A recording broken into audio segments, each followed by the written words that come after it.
자, BIS 비율과 관련되어 있는 비문학 문제풀이랑 내용 정리를 한번 해보도록 합시다. 이거는 처음 보면 좀 어려운데 만약에 잘 익숙해지면은 사실 그냥 분수 계산하는 거 더하기 빼기 수준이기 때문에 그런 것만 좀 신경 써서 보시면 돼요. 자, 그러면 첫 번째 문단부터 가보도록 합시다. 자, 국제법에서 일반적으로 조약은, 조약 얘기가 먼저 나오죠. 조약은 국가나 국제기구들이 그들 사이에서 지켜야 할 구체적인 권리나 의무를 명시적으로 합의해서 창출한 규범이래요. 자, 이거 규범이죠, 규범. 그 다음에 국제관습법이 있어요. 국제관습법은 조약 체결과는 관계없이 국제사회 일반이 받아들여 지키고 있는 보편적인 이것도 규범입니다. 그죠?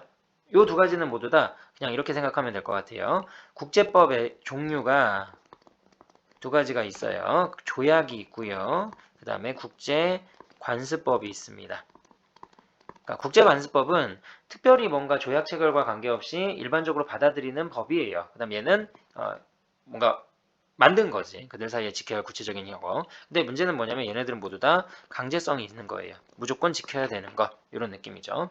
그래서 얘네들은 모두 다 받아들이는 규범이에요. 근데 반면에 얘네들과 좀 다르게 뭐가 있냐면 경제 관련 국제기구에서 어떤 결정을 했어요.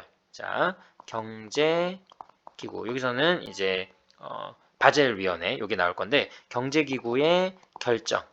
요게 있어요. 근데 요 경제기구의 어떤 결정이 있는데 이 결정은 특이한 게 뭐냐면 결정사항 자체는 권고적인 효력만 있는 거예요. 그러니까 지키면 좋아요 라는 정도로 나온 거예요. 그런데 실제로 많은 국가들은 지키면 좋아요 수준이 아니라 너무나도 잘 지킨다는 얘기지. 그래서 권고적인 효력만 있을 뿐 법적 구속력이 없어요. 이게 이제 일반적인데 그런데 국제결제은행 산하의 바젤위원회가 가장 대표적인데 이 바젤위원회에서 만든 BIS 비율 규제 요게 있었던 거예요. 이런 것들은 그 회원국이 아닌 비회원국 국가조차도 엄격하게 이걸 지키는 모습을 보이고 있습니다. 그러면 국제법 같은 경우에는 엄격하게 지키도록 강제하죠. 강제성이 있어요. 근데 얘는 강제성이 없는데도 불구하고 국제적으로 잘 지킨다는 얘기예요. 그래서 이처럼 일종의 규범적인 그러니까 규범이 아닌데 규범적인 성격이 나타나는 거 현실에서 어떻게 이해할지에 대한 논의를 이제 한번 해보도록 하겠습니다. 이는 위반에 대해서 제재를 통해서 국제법 효력을 확보하는 데 주안점을 두는 일반적인 조약이나 국제관습법과는 다른 걸로 신뢰를 통해서 구속한다라는 거예요. 이해되겠죠? 그러니까 이렇게 하면 좋아. 그리고 안 하면 말아. 근데 안 하면 너 손해볼걸? 이런 느낌이라고 생각하면 될 것 같아요. 그럼으로써 강제력을 약간 만들어주는 거라고 생각해주면 돼요. 됐죠?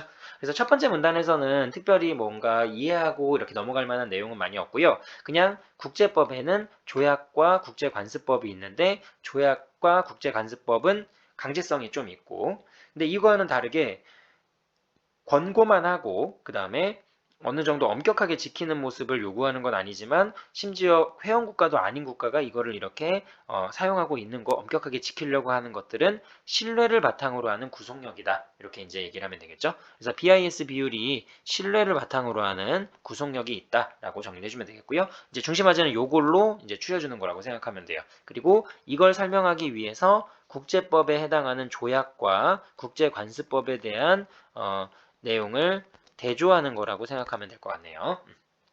그래서 요거에 대한 강조를 하기 위함이다.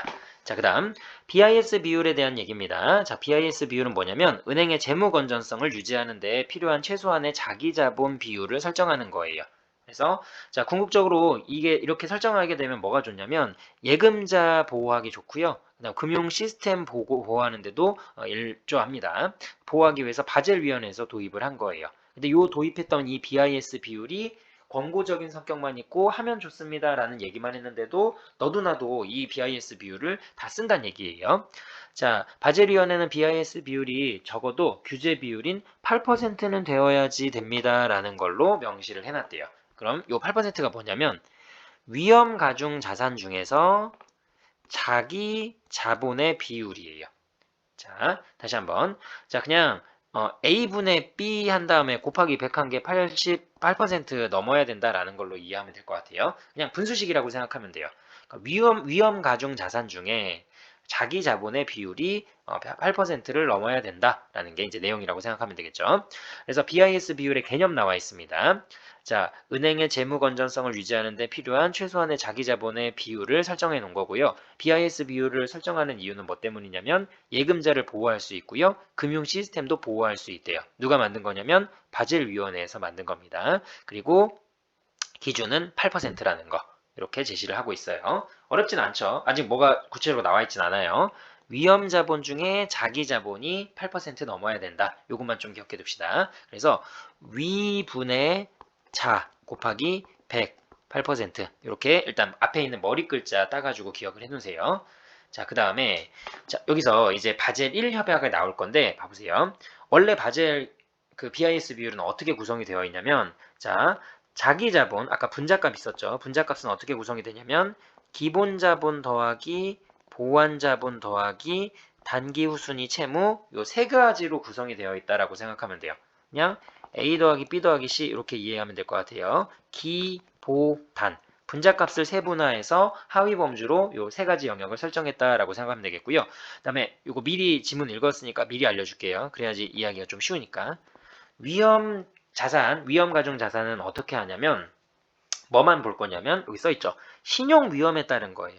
신용 위험에 따른 위험 자산 가중치를 곱한 겁니다. 그래서 신용 위험에 관련되어 있는 건 두 가지가 있어요. 뭐가 있냐면 국채가 있고요. 회사채가 있어요.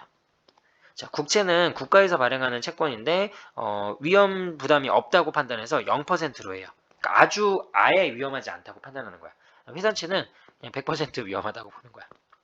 그래서 신용 위험에 따른 걸로 국채랑 회사채 두 가지로 나눠요. 그래서 신용 위험에 대한 위험 가중치를 곱한 값들을 계산하게 됩니다. 위험 가중치는 자산 유형별로 신용 위험을 반영하는 건데 OECD 국가의 국채는 0%, 회사채는 100%로 자, 여기 첫 번째 여기 중요한 거예요. 이게 뭐가 있냐면 최초의 BIS 비율에서는 얘네들의 비율을 획일적으로 해요. 그러니까 어떤 나라가 더 경제적으로 성장했다고 하더라도 그냥 0%. 그다음에 여기는 좀 위험한 나라인 것 같긴 한데 그래도 얘는 0%. 국채는 다 0%, 회사채는 다 100%. 이걸로 가요. 그러니까 쉽게 말하면 삼성 같은 회사채랑 어디 듣보잡 중소기업 회사채 이렇게 들어가 있는 거랑은 비교가 안 되지. 근데도 삼성도 위험도 100%, 그다음에 중소기업도 100%. 일률적으로 집어넣는다는 얘기예요. 근데 이게 조금 말이 안 되긴 하죠. 좀 디테일하지 못하지. 그래서 이제 나중에 바뀌게 될 건데 어쨌든 중요한 건 OECD 국가의 국채는 0%, 회사채는 100% 획일적으로 부여한다라는 겁니다. 근데 이후에 금융자산 가격 변동에 따라 자, 여기 시장의 위험도에 따른 걸 반영해야 됩니다라는 요구가 커진 거예요. 이게 무슨 말이냐? 위험 가중치는 신용 위험만 있는 게 아니에요. 시장도 위험하잖아요. 시장 자체도 해가지고 요거를 세분화하려고 하는 거예요. 이해되겠죠? 자, 그래서 자 바젤 위원회는 위험 가중 자산을 신용 위험에 따른 부분과 그다음에 시장 위험에 따른 부분으로 합으로 새로 정의해서 BIS 비율을 산출하도록 했습니다. 그러니까 쉽게 말하면 자 먼저 여기 써놨죠. 최초의 BIS 비율이라고 할게요. 최초의 BIS 비율은 기 더하기 보 더하기 단 이게 분자값이고 분모값은 신용 위험에 따른 것만 있는데 그 하위 영역이 국채 더하기 회사채 요 상태였던 거예요. 근데 이제 좀 더 업그레이드를 해서 바젤 1 협약이 나와요. 바젤 1 협약은 기 더하기 보 더하기 단인데 신용에 따른 위험도 국채 있고요. 회사채 똑같이 있어요. 있는데 여기에서 얘만 있는 게 아니라 뭔가 시장 위험도 반영해야 된다라고 해서 시장 위험을 반영하겠다는 얘기예요. 자, 그래서 마저 읽어볼게요.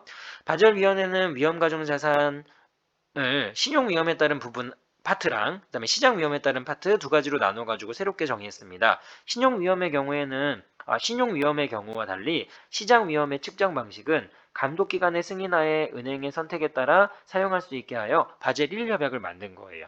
그러니까 자, 룰이 있죠. 아까 이거 신용 위험도 같은 경우에는 국채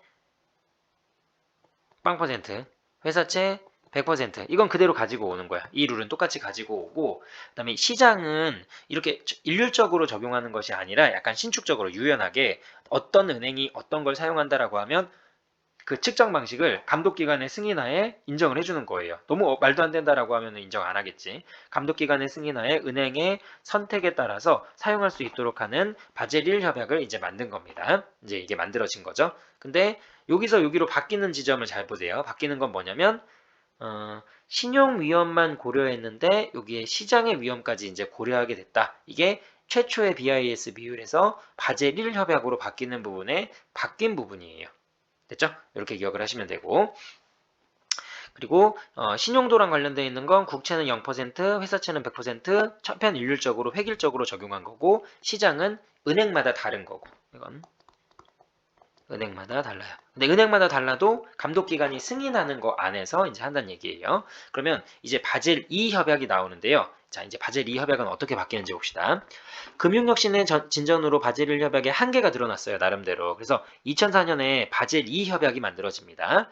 여기서는 BIS 비율의 위험가중 자산은 신용위험에 대한 위험가중치의 자산의 유형도 신용도를 자산의 유형과 신용도를 모두 고려해요. 여기 있죠? 자산의 유형과 신용도를 모두 고려합니다. 그래서 어떻게 바뀌냐면 신용 위험을 측정하는 방식이 달라지게 돼요. 두 가지가 있는데 표준 모형이 있고 내부 모형이 있어요. 표준 모형, 내부 모형. 자, 표준 모형은 뭐냐면 자, OECD 국가의 국채가 아까 0%로 천편일률적으로 적용이 됐는데 이제 0에서 150까지 회사채는 20에서 150까지 위험 가중치를 좀 더 신용도를 맞춰가지고 한 거예요. 신용도가 높으면 당연히 안전한 사람이니까 이 값을 낮게 부과하겠지. 위험 가중치가 전체적으로 낮아질 거예요. 자, 예를 들어서 실제 보유한 회사채가 100억이면 신용 위험 가중치가 20%로 좋은 사람은 위험 가중 자산이 20억밖에 없는 거다라고 해가지고 계산이 되는 겁니다. 자, 이제 요게 그 표준 모형이에요. 간단하게 정리해 볼까요? 기 더하기 보 더하기 단 똑같아요. 그리고 신용 위험도에 따른 것이 똑같이 국채와 회사채 두 개 다 있는데 그리고 시장 위험도에 따른 거 구조는 똑같아요. 전체적인 큰 틀은 변하지 않아요. 근데 그 전에는 0%, 100% 이렇게 갔다면 이제는 국채 0에서부터 150, 회사채 20에서부터 150. 요 사이 값을 이제 디테일하게 들어갔다는 얘기예요. 그리고 신용도가 좋으면 당연히 위험도가 떨어지니까 낮은 값을 갖게 되겠지.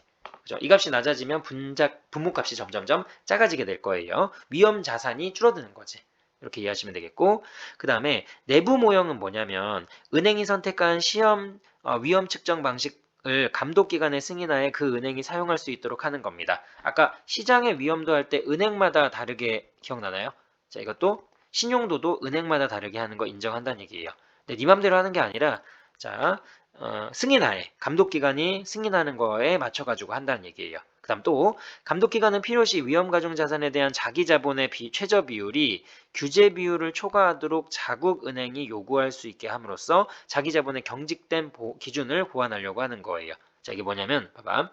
위험가중자산 중에 자기자본이에요. 위험자산 중에 자기자본. 그래서 위험자산 중에 자기자본이 8% 넘어야 된다고 얘기했죠. 근데 뭔가 니네가 맞춘 것 중에서 이 비율이 조금 맞지 않는 것 같다라고 하면 권고할 수 있는 거야. 너네 그러다가 망해 이러면서. 그래서 최저 비율이 규제 비율을 초과하도록 자극을 해줄 수 있는 권한이 생긴 거예요. 이렇게 정리하면 되겠죠. 그래서 이게 바젤 2 협약인데 바젤 2 협약에서 바뀌는 건 뭐냐면 신용 위험도에 따른 측정 방법이 바뀌었다라는 것만 기억해 주면 돼요. 나머지는 다 똑같고 신용 위험도에 대한 측정 방법이 두 가지가 있어요. 내부 모형이 있고 표준 모형이 있고. 근데 내부 모형은 시험 문제 나올 수가 없겠지. 왜냐면 이건 각자 따로따로니까. 표준 모형만 잘 기억하세요. 0, 100의 획일적인 방법에서 0부터 150까지 차등적으로 배분한다. 이렇게 기억하시면 되겠고 자, 그 다음에 바젤 3 협약 이번엔 바젤 3 협약에 발표됐는데요. 이제는 뭘로 바뀌는지 봅시다. 자기 자본에서 단기 후순위 채무가 제외가 됐대요. 그러면 기 더하기 보까지만 있어요. 그리고 분모는 신용에 따른 위험도 국채 있고요. 회사채 있고요. 이건 똑같아요. 그 다음에 시장에 따른 위험도 이거는 똑같죠. 그래서 단기 후순위 채무만 바뀌었으니까 분자값만 없어졌다라고 생각하면 돼요. 그 다음 또 위험 가중 자산에 대한 기본 자본의 비율이 최소 6%래요. 그러면 위험 자산 중에 자기 자본이 아니야. 기본 자본이에요. 요 값이야. 이게 6% 넘어야 된다라는 걸 세부 항목으로 넣어준 거라고 생각하면 돼요. 이렇게 함으로써 자기 자본의 손실 복원력을 강화합니다. 이렇게 새롭게 발표된 바젤 협약은 이렇게 업그레이드 되면 이전 협약에 들어있는 관련된 기준이 바뀌게 되는 거죠. 이렇게 기억하시면 되겠고, 자, 바젤 3 협약은 어렵지 않죠. 그냥 뭐만 바뀐 거라고 생각하면 되냐면 단기 후순위 채무 뒤에 있는 분자값 하나가 날라갔다. 요거 생각하면 되고, 그 다음에 위험 자본 중에 기본 자본, 자기 자본이 아니에요. 기본 자본 요게 6% 넘어야 된다. 요게 추가된 거라고 생각하면 되겠죠. 자, 그 다음 여섯 번째 단락. 바젤 협약은 우리나라를 비롯한 수많은 국가에서 채택한 제도입니다. 그죠? 그리고 현재 바젤 위원회에 소속된 국가가 28개 국가예요. 그래서 금융당국의 회원으로 가입이 되어 있고요. 우리나라도 2009년부터 가입이 되어 있대요. 하지만 우리나라는 가입하기 전부터 이미 BIS 비율 썼대요. 이게 이제 이 사람이 말하고자 하는 내용이지. 시행을 했고요. 현행 법제에서 이것이 법제에도 그대로 반영이 되어 있습니다. 바젤 기준을 따름으로써 은행이 믿을 만하다라는 징표로 국제금융시장에서 보여주기 위함이었기 때문에 가입을 하지 않았을 때도 이 기준을 썼던 얘기예요. 그러니까 안 쓰면 왕따야. 그러니까 쓰는 거지. 재무 건전성을 의심받는 은행은 국제금융시장에 자리를 잡지 못하게 되고 심하면 아예 발을 들이지 못하기 때문에 이런 요건 때문에 이제 쓰는 거다라고 얘기를 하는 거죠. 요 단락은 뭐 어려운 거 없죠. 그래서 우리나라 가입하기 전부터 썼는데 왜 그랬느냐? 그러면 재무 건전성이 뛰어나다라는 걸 입증받고 싶었기 때문에 그래야지 국제사회에서의 금융거래가 원활하니까. 자, 그 다음 바젤위원회에서는 은행감독 기준을 협의해가지고 제정합니다. 은행감독 기준을 협의해서 제정하는데 그 헌장에는 자 바젤위원회가 뭔가 제공하죠. 그러면 이 회원국들이 있어요. 회원국들에겐 바젤 기준을 자국에 도입할 의무를 주는 거예요. 그러니까 회원국은 엄격하게 지키란 얘기야. 그죠? 회원이니까. 그리고 하지만 바젤위원회가 초국가적인 감독 권한은 없어요. 이걸 다 일일이 이렇게 할 수는 없는 거야. 그리고 그의 결정도 법적 구속력도 없어요. 아까 신뢰에 의한 거라고 얘기했었죠. 자, 그리고 바젤 기준은 100개가 넘는 국가에서 채택을 하고 있대요. 근데 아까 말했죠? 회원국은 28개국이야. 근데 실제로 쓰는 건 100개국이야. 이게 너무 아이러니하다는 얘기지, 이 사람은. 그죠? 강제성을 띄어야 하는 국가는 28개밖에 안 되는데 강제하지 않는 국가들 약 72개국이 지금 78여 개국이 이걸 쓰고 있다라는 거예요. 이는 국제기구의 결정에 형식적으로 구속을 받지 않는 국가에서까지 자발적으로 받아들여 시행을 한다는 건데 이런 현실은 이게 바로 법이긴 법인데 말랑말랑한 법 모습이다라는 걸로 설명할 수 있는 거예요. 사실 이게 법이 아닌데 이런 맥락이다라는 거지. 법은 아니니까. 자, 이때 조약이나 국제관습법처럼 아까 언급했죠. 처음에 조약이나 국제관습법은 엄격하게 지켜야 되기 때문에 딱딱한 법입니다라는 거예요. 근데 나중에 시간이 지나서 강제성이 좀 더 생기면 바젤 기준도 응고가 되어서 딱딱한 법이 될 수도 있긴 하다라는 겁니다. 자, 그래서 뒤에 있는 내용은 그냥 가볍게 읽어줄 수 있는 내용이니까 이렇게 정리를 하면 되겠네요. 자, 내용보다 문제가 좀 많이 어렵게 나왔어요. 자, 기출 문제를 보시면 자, 37번 문제를 한번 봅시다. 윗글의 내용 전개 방식은 뭐 이건 쉽죠. 내용 전개 방식이니까 이거는 간단하게 1번 체크하고 넘어가시면 돼요. 특정한 국제적 기준의 내용 그게 바로 바젤 협약이었고 바젤 협약에 의한 세 가지였고 BIS 비율에 관련된 내용이었어요. 국제적 기준의 내용과 그 변화 양상을 서술하며 국제사회에 적용하는 규범성에 대한 설명을 하고 있습니다. 맞죠? 그 규범성이 말랑말랑한 법, 그 다음에 딱딱한 법 이걸로 연결이 되니까. 자, 그 다음에 38번. 이걸 잘 보셔야겠죠? 윗글의 내용으로 적절하지 않은 거, 틀린 거 찾는 문제입니다. 조약은 체결한 국가들에 대하여 권리와 의무를 부과하는 거 맞죠? 그래서 딱딱한 법이었고 무조건 지켜야 되는 거고. 그 다음에 체결하지 않은 나라는 지킬 필요 없죠. 그 다음 2번. 새로운 바젤 협약이 발표되면 기존 바젤 협약의 기준은 변경되는 거 맞죠? 업그레이드 되니까. 이것도 맞고. 3번. 딱딱한 법에서는 일반적으로 제재보다는 신뢰로서 이건 너무 쉬웠지. 3번이 정답이죠. 딱딱한 법이 아니라 말랑말랑한 법이죠. 그래서 바꾸면 말랑말랑한 법에서는 일반적으로 제재보다는 신뢰로서 법적 구속력을 확보하는데 주안점을 두고 있습니다. 4번. 국제기구의 결정을 지키지 않을 때 입게 되는 불이익은 그 결정이 준수되도록 하는 역할을 하는 거 맞죠. 그래서 국제법이 먹히는 거예요. 다음 5번. 세계 각국에서 바젤 기준을 법제화하는 것은 자국은행의 재무 건전성을 대외적으로 인정받기 위한 거 맞죠? 그죠? 그래서 이걸로 내용 정리하면 되겠네요. 자, 그 다음에 39번으로 갈게요. 39번 가시면 BIS 비율에 대한 설명으로 가장 적절한 것 그랬어요. 이 문제 잘 보셔야 됩니다. 옳은 거. 자, 하나씩 다 볼게요. 자, 1번. 바젤 1 협약에 따르면 바젤 1 협약의 내용은 뭐였냐면 앞으로 가시면 정리된 거. 자, 여기 있죠? 바젤 1 어디 갔나? 너무 넘어갔죠? 자, 바젤 1 협약은 요거예요. 기보단 분자, 그 다음에 신용위험도 0%, 100% 일률적으로 적용. 요거를 기억하셔야겠죠? 요걸로 문제 풀어야 돼요. 자, 바젤 1 협약을 따른다면 보유하고 있는 회사체의 신용도가 낮아질 경우에 BIS 비율이 낮아지는 경향이 있다라고 되어 있는데 이거 바젤 1 협약으로 맞추면 회사체의 신용도가 낮아지는 것 상관없이 회사체는 무조건 획일적으로 100%죠. 그러면 1번은 틀렸네요. 그러니까 신용도에 상관이 없어요. 바젤 1 협약이면. 바젤 2 협약이면 변동이 생기겠지. 그다음 2번. 바젤 2 협약에 따르면 각국의 은행들 바젤 2 협약은 이제 디테일이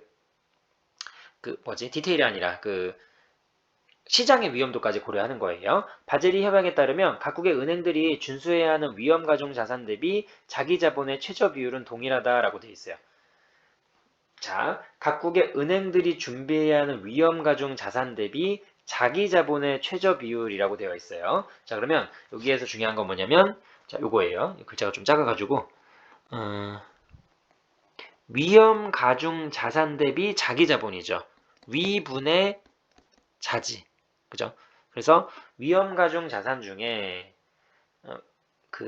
자기 자본의 비율을 얘기하는 거예요. 최저 비율. 근데 중요한 건 뭐냐면 각국의 은행들이 준수해야 된다라고 되어 있어요.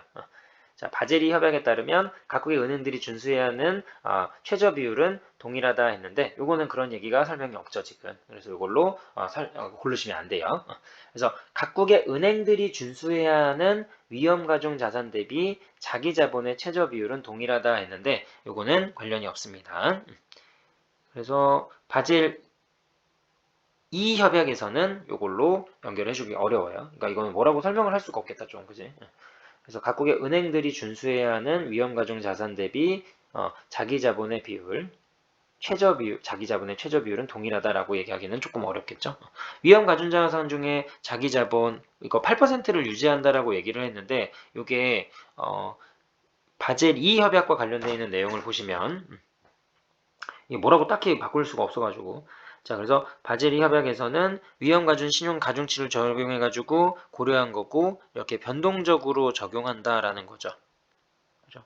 근데 이게 위험 가중 대비 자기의 최저 비율이 규제 비율을 초과하도록 보완한다라고 얘기를 했으니까 요거는 바젤 2 협약에서는 각국 은행마다라는 말이 나왔으니까 요거는 동일하다라고 얘기할 수는 없겠죠. 그다음에 3번 바젤 2 협약에 따르면 보유하고 있는 OECD 국가의 국채를 매각한 뒤에 회사채에 투자를 한다면 BIS 비율은 항상은 안 되지. 왜냐면 회사 국채가 변동 폭이 0에서 150이죠. 그 다음에 회사채는 20에서 150이지. 근데 그 국채가 150이었으면 회사채 가서도 150일 수도 있잖아. 그지? 그 다음에 4번 바젤 2 협약에 따르면 시장 위험의 경우와 마찬가지로 감독기관의 승인하에서 은행이 선택하여 사용할 수 있는 신용 위험도 측정 방식이 있겠죠. 그죠? 이게 이제 내부 모형에 대한 설명이었지. 다음 5번 바젤 3 협약이에요. 위험 가중 자산 대비 보완 자본이 최소 2% 돼야 된다. 자, 위험 자산 중에 기 더하기 보죠. 근데 요 값이 2%가 되어야 한다 했어요. 그러면 1% 된다고 해봅시다. 예를 들어 1% 되면 이게 8% 넘어야 되지. 그럼 여기는 7%. 그럼 위험 자산 중에 기본값은 6% 넘어야 되니까 이것도 성립되지. 그러면 보완 자본이 무조건 2% 이상일 필요는 없는 거지. 그죠? 그리고 2% 이상 됐다고 해서 얘가 만약 6이 됐으면 그거는 성립이 돼요. 6 이상이니까. 근데 이게 3 되고 5 되면 요건 또 미달이잖아. 그러니까 안 될 수도 있는 거지. 그러면 요거는 5번이 정답이 되겠죠. 5번이란다. 4번이 정답이 되겠죠. 그래서 2% 되어야 한다라는 말은 적절하지 않아요. 그래서 이렇게 정리하시고 그다음에 40번. 각 은행이 어느 해 말에 발표한 자기 자본 및 위험 가중 자산은 아래 표와 같습니다. 각 은행은 OECD 국가의 국채와 회사채만을 자산으로 보유했으며 바젤이 협약의 표준 모형에 따라서 BIS 비율을 산출하여 공시했어요. 이때 회사채에 반영된 위험 가중은 50%. 이게 중요하죠. 나머지는 뭐 아는 얘기고 회사채에 반영된 위험 가중 자산이 50%예요. 그러면 회사채 300억이라고 했는데 실제 규모는 600억인 거지. 50% 계산한 값이 300억인 거니까. 그죠? 그러면 1번 선택지. 각 은행이 공시한 BIS 비율이 바젤위원회가 제시한 것보다 커졌군요. 라고 얘기했는데 계산해보면 50, 20, 50, 그 다음에 20, 40이죠. 그럼 50 더하기 20 더하기 40분의 밑에 건 친절하게 3, 3, 4죠. 그러면 딱 1000이네요. 1000분의 110. 11% 상회하는 거 맞죠? 그 다음 2번 각 은행이 보유 중인 회사채의 위험 가중치가 20%였다면 BIS 비율은 공시된 비율보다 높았겠군 이라고 되어 있어요. 여기 중요한 건 각 은행이 보유 중인 회사채의 위험 가중치가 20%였다면 이라고 되어 있어요. 자 그러면 아까 위험 가중치가 50%였어요. 그러면 원래 600억이지. 근데 만약에 이걸 20%로 해봅시다. 그러면 120억이지. 그럼 300억이었는데 120억으로 줄어들었죠. 그러면 분모값이 줄어드는 거야. 분모값이 줄어들면 전체 값은 커지겠지. 그러면 비율보다 높아지겠죠. 이게 맞는 말이에요. 그래서 답은 아니고 다시 한번 자 얘가 300억이었으니까 원래 자산이 600억이었던 거야. 근데 비율을 50이 아니라 20으로 계산하면 여기서 20% 때려버리면 120억이 나오죠. 120억이면 300보다 줄어든 거니까 분모값이 줄어들었으니 전체 값은 커져서 비율은 높아지는 거예요. 다음 3번. 각 은행이 보유 중인 국채의 실제 규모가 회사채의 실제 규모보다 컸다면 이라고 되어 있어요. 자, 각 은행이 보유 중인 국채의 실제 규모가 회사채의 실제 규모보다 컸다면 이라고 되어 있죠. 그러면 위험 가중치는 국채가 회사채보다 낮았겠군 이라고 되어 있어요. 그러면 맞춰봅시다. 자, 얘가 실질 규모가 600억이죠. 600억인데 국채의 실제 규모가 회사채 실제 규모보다 크대요. 그러면 600억보다 큰 거 1000억으로 갑시다. 계산하기 편하게. 1000억으로. 그러면 1000억 중에 300억이죠. 그럼 몇 퍼센트냐면 30%지. 그러면 얘는 50%, 얘는 30%니까 위험 가중치는 국채가 회사채보다 낮은 거죠. 30과 50 비교하면 회사채가 더 큰 거니까. 얘도 맞는 말. 다음 4번. 각 은행이 바젤 1 협약을 기준으로 하여 신용 위험도에 따른 위험 가중치를 산출한다면 회사채는 600억 맞죠? 회사채는 바젤 1에선 100% 잡는 거니까. 이것도 맞네요. 그럼 정답은 5번이 답이겠죠. 5번 보시면 각 은행이 위험 가중 자산의 변동 없이 보완 자본을 10억 원 증액한대요. 자 그러면 각 은행이 위험 자산 중에 나머지는 변동 없고 보완 자본만 10억 증액합시다. 근데 문제는 뭐냐면 바젤 3예요. 그러면 단기 후순위채무 빼버려야지. 그러면 나머지 밑에는 1000이고요. 그 다음에 위에는 50억에서 10억 하니까 80억. 그러면 8% 맞죠? 근데 중요한 건 이거예요. 보완된 기준의 내용은 뭐였냐면 위험자산 중에 기본 자본이 6% 넘어야 돼요. 근데 50억이면 1000분의 50은 5%지. 6%못 넘지. 그러니까 5번이 틀린 겁니다. 그러니까 원래 8% 조건은 충족해요. 그러나 요걸 충족 못하기 때문에 이게 틀린 거예요. 이렇게 정리를 해주면 되겠죠.